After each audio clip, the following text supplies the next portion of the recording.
guys, welcome back to another one of my I can't sleep so I made tea type of podcasts that I like to do, where when I can't sleep I just ramble on for an entire hour and you listen to it and you like it. Today we actually have one of my favorite all-time teas, which is ginger tea with honey. I bought it yesterday and I am excited. I'm also kind of running on like 5 hours of sleep and I have a presentation tomorrow, so I actually have a sore throat right now because I spent the entire afternoon preparing for the presentation and now I have to talk for an entire hour, so let's see how my voice is tomorrow. Hi, I love ginger tea. I love tea. It's midnight, Miss Girl. Calm down. Oh, it's kind of fucking hot. I'm gonna take my shirt off. I had to start over this podcast because this is being harder than I thought. I'm not having like a single thought. Like, my thoughts are all over the place. So we're gonna try this again. Today we're going to discuss how being a people pleaser throughout my life has, in fact, affected and impacted negatively my life. Because it's not fun to just kind of always be putting a facade of you or kind of like hiding how you're truly feeling just to please everyone. But I have a notebook. I had to write things down because I'm not even sure how this is. Okay, let's just go right into it. I googled what is a people pleaser. Yes, I searched. I brought Google up and Google said that being a people pleaser is a person who puts other needs ahead of their own. And this happens in a lot of different contexts, romantic contexts, friendly contexts, a lot of different things. It doesn't have to necessarily be with a specific type of person that you are a people pleaser. For example, I'm just a people pleaser. I try to please everyone, even if those people don't. Like, I don't like them, I don't like the way that they're thinking, I just try to please them. I'm scared that people are not going to like me or something. And I guess this comes from insecurities most of the times. Insecurities and afraid of not belonging to someone or a group of people or a class, who knows?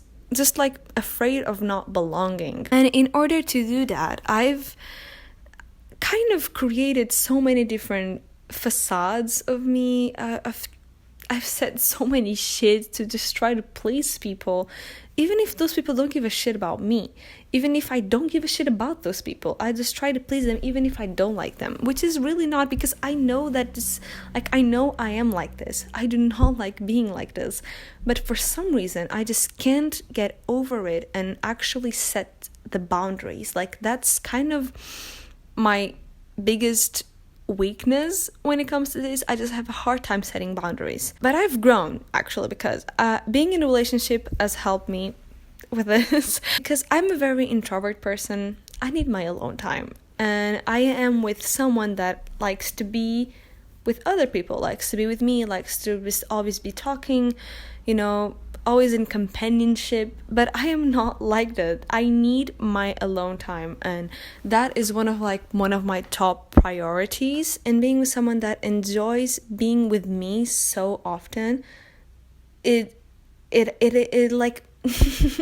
I had to set some boundaries at some point during my relationship. If the person likes you, she's going to be comprehensive of that because they know that's important to you. So that for me was a big step. Being with someone really made me grow in that sense, but it was not always easy, and it's still not easy because actually the story that I have for you now is one that's happening right now. Basically, if you watch my YouTube videos, this is because, I don't know, I think some people just only watch my podcast videos. So if you watch my YouTube videos, you know that I am really into the gym right now. It just has become my safe space. It's so comforting for me and I like doing it. I like going alone, just minding my own business. But I am not alone. I'm not alone because there's people there. People that include workers. And some of those workers do not know boundaries. Okay. I'm kind of like befriending one of the coworkers. He's really nice. We kind of like talk between my sets. It's fun because the conversation is actually interesting, and he knows that if I'm training or if in the middle of something, he knows not to overstep. But there's another one. Man, there's another one. Let's call him Josh. Okay, Josh just doesn't know when to stop. And it's kind of like borderline annoying me, and I don't like it. I get kind of uncomfortable with some of the things that he does, and I don't think he's aware of it. I think it's an attempt of flirting or an attempt of messing with me. I'm not sure which is which, but I don't like it. It just makes me uncomfortable, and I cannot express this for the life of me. Am I kind of uncomfortable a lot of the times when he talks to me? Yes. Am I going to actually say anything?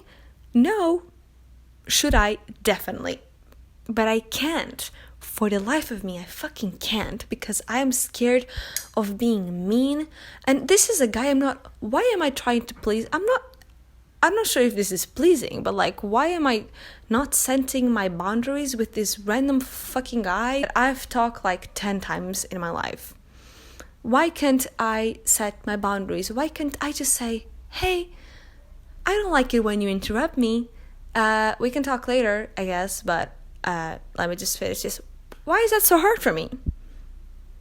It's not in theory, but I know even if I try really hard to say that, it just doesn't. Like, I cannot do that. I actually have a hard time defining the line between being assertive and being mean.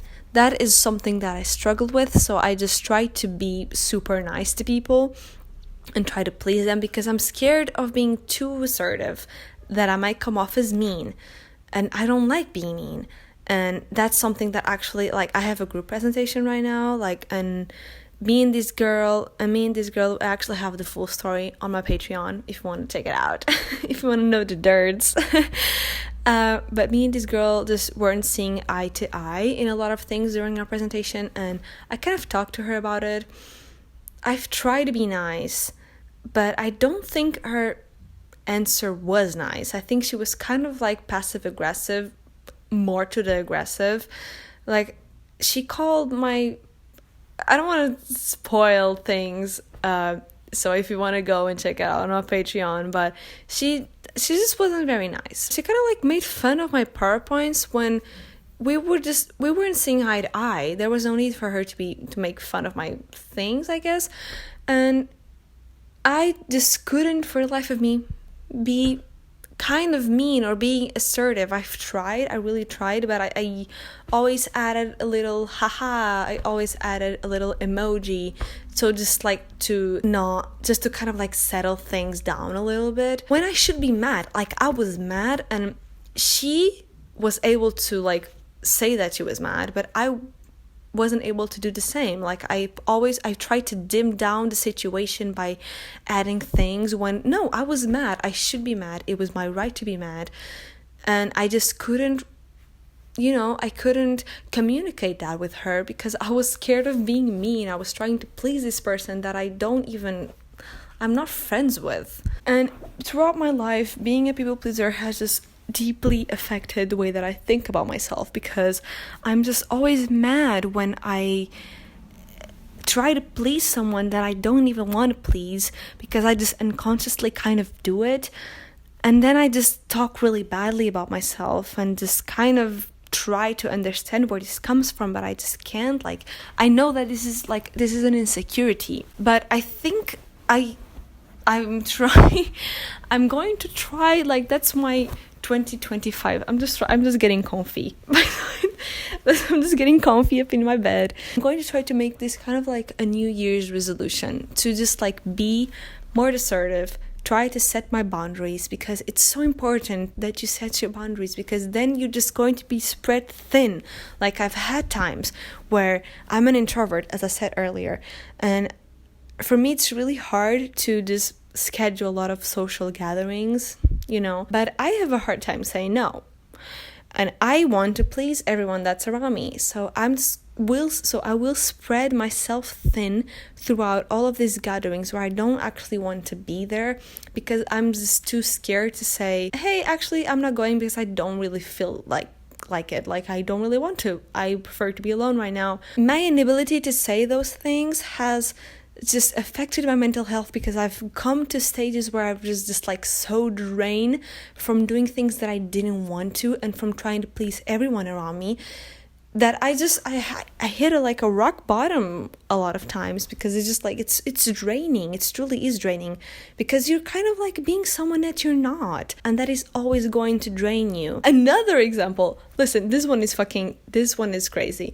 I've had a guy follow me to my house from the train station like 3 years ago or 4 years ago. I don't really remember. I was always seeing a guy at the train station, and he was always kind of looking at me, which made me just, first of all, stop. That just makes people uncomfortable.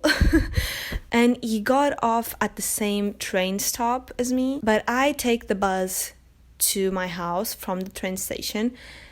And there was one day that I see this guy at the same bus that I was, and I was like, okay, that's kind of suspicious. You don't usually take this bus. I know you don't usually take this bus. Why are you here? What else? Carrying on, got off the bus, walked to my house. I see this guy following me. This fucking guy was following me. A random guy followed me to my house. And at the door, like at the step of the house, he asked me for my number. Was I interested in this guy? Absolutely no chance. I was not terrified, but like, just random guy just followed me to my house. That's fucking weird. Don't ever do that. Why are you doing that? It wasn't out of being scared. It was just the fact that this guy, I don't know, I didn't want to say no. I didn't want to give him my number, but I didn't want to say no. So I just gave him nonetheless. And then funny story, I actually gave him my mom's number. And he apparently texted her, and she didn't say anything. And like 2 days later, he came to me again and asked me why I had given him the wrong number. He was just like, I think you have accidentally given me your wrong number. Like, first of all, be fucking for real. Like, if someone gives you a wrong number, you're not going to assume that it was like an accident. You know, you're going to assume that this person doesn't want anything to do with you, which was the case. So then I went ahead and gave him my actual number, and I had to fake date a girl. I don't know. I said I was with my girlfriend. I tried to drop hints at the time that I was dating a girl, because I was too afraid to say no for the first time. I wanted to please him. I really have a hard time saying no. I spread myself thin over this fucking guy that I had zero interest in. He was a fucking weirdo. He followed me to my house. Why did I actually give him my number? What the fuck is wrong with me? You know, why did I do this? I didn't want anything to do with him in the first place. I just didn't want to say no because I was scared of disappointing him. I didn't know this man. To finish the story, he was kind of homophobic. He was just like, are you dating a girl?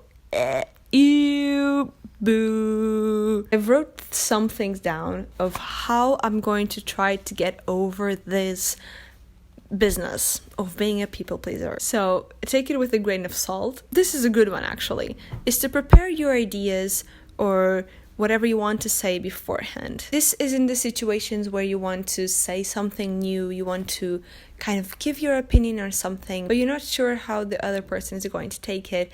And in my case, I have zero free will. Not zero free will, but if I say something that I agree on, or if I say my opinion and someone else just say something, I will agree with them because I'm just too scared, again, to disappoint this person. So what I'm going to do in those cases is just to prepare my speech, prepare what I want to say beforehand, actually get and write my ideas down so that I don't lose track of what I want. And even if someone says I don't agree with what I'm saying, I'm going to try to return to my ideas. I'm going to try to stick with them, or find a middle ground. Because think, if the other person has the courage to say they don't like your ideas, why aren't you able to do the same? This other person is not fucking scared to say what she wants, or to say her opinion, or to say that something you did is ugly or whatever. So you shouldn't be scared to do the same, And I know this is, again, in theory, this is how you're supposed to think, but not everything is theory. And in real life, these things are actually not going to go according to your plans. But if you actually have things written down, I think it's way more easier to just stick to it, because you don't, these are your ideas, this is what you should focus on, and this is what you're going to try to communicate. Another big one is to just kind of embrace the discomfort. Embrace the discomfort of being told that someone doesn't like your ideas, and embrace the discomfort that you don't like someone else's ideas. If the other person is okay with you being uncomfortable, then you should be okay with the same. And again, take this with a grain of salt, kind of, because the line between being assertive and being mean is kind of thin, so you don't want to come off as too strong, you don't want to come off as mean, but you do want to be assertive. You do want to set your boundaries. You do want to just kind of communicate to other people how you feel about certain things. For example, I should just tell the gym guy that I don't like him interrupting my sets. What's wrong with that? There's nothing wrong with that. I'm at the gym. I pay for a gym. That's the bare minimum. So I should be, in theory, again, it's way more easy said than done. In theory, I should just had been able to say no to the fucking stalker guy when he asked for my number, because I didn't want to give him my number, and I just kind of felt compelled to, because I didn't want to disappoint him. You should be able to just say that you don't want to go, not try to make up an excuse, or actually go and be uncomfortable the whole time because you didn't actually want to be there in the first place. You should be able to say what you want without being scared of other people's perceptions of you. And that's where the third point kind of comes in, is that you should be really content in yourself. You should be happy. You should be satisfied with yourself, because if you're not satisfied within yourself, then you're always going to want to find that satisfaction in other people, making you kind of just like a people pleaser, because you're not really content with yourself. If you're truly happy with your space, with your activities, with how you spend the time, with your social circle, then you shouldn't really be trying to find that in other people. And then you aren't going to just unconsciously try to please someone just because you kind of don't want, you get what I mean? Am I making sense? I feel like this episode was really all over the place because I was cat, hi. Sorry, my cat just came into my bed. I fucking love when my cats come to my bed. That's the last point. You should, and the most important point, by the way, you should try to do activities, and you should try to do things that you actually enjoy, so that you can truly be happy within yourself. And that way you don't have to find that in other people. I'm saying this mostly about romantic context, I guess, because I've had times where I kind of shaped into being something that I was not, just because I didn't want to be alone. Did that fucking drain me and made me actually depressed? Yes. So that's why you shouldn't fucking do it. Take it from me, it's not worth it. You are always going to feel incomplete and unsatisfied because you're not really truly being yourself. You're just trying to be a version that these people would like. Whatever, this is really getting out of topic, but that's my experience being a people pleaser.